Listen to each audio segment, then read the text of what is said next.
Hello guys, welcome back to my channel. My name is Vishal. In this video, let's have a look on a unique feature in ZModeler, that is ZModeler Modifier. So before starting the video, I have a question for you. Generally, which is your favorite ZBrush learning resource? From where do you acquire knowledge for learning ZBrush? Let me know in the comment section. And let's start with the ZModeler Modifier.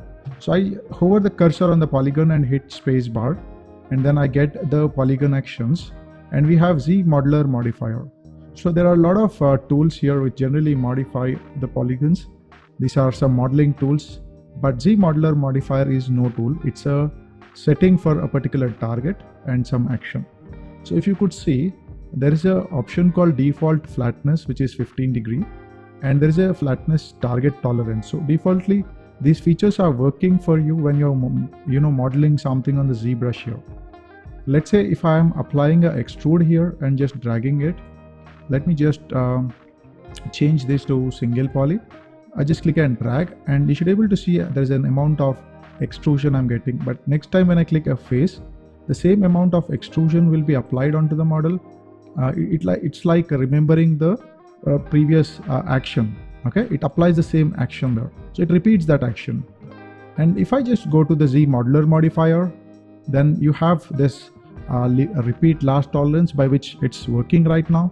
But when you say pause, repeat last, so when I click, it doesn't really work. So I can generally go back and then drag to my own values, and it doesn't work at all, that feature.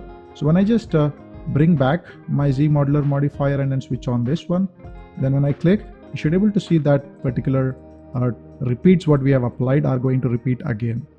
Okay, so that is what this repeat tolerance or pause repeat last feature does to you. The next one is the default flatness 15 degrees. What that actually means is, when I'm applying an extrude here, I have a target option which is called flat island. I'm going to select that and just click. So here I could able to see the extrusion is working. So what is flat island is any face which are almost flat gets affected. The faces which are adjacent to the selected face. Okay, so these all faces are lying within an angle.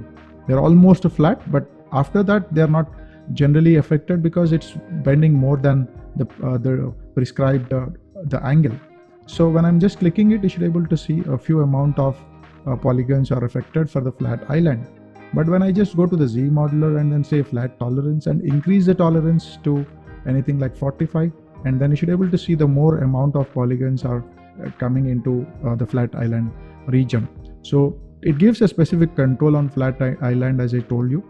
Generally, when you have this model here, and then when you extrude, these all faces are lying on very flat surface. So there is no confusion in this. But when you are doing this for a spherical shape, how many faces fall into flat island, so every plane is sort of bending, and then as you could see, this tolerance can be controlled. So defaultly, if it falls less than 15 degrees, then only those faces are considered as flat. But when I increase this angle tolerance, so even the face falling more than 15 degrees up to 45, those faces get affected with this particular tool. So that's how this ZModeler Modifier works.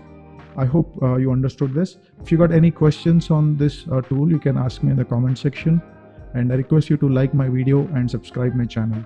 Thank you.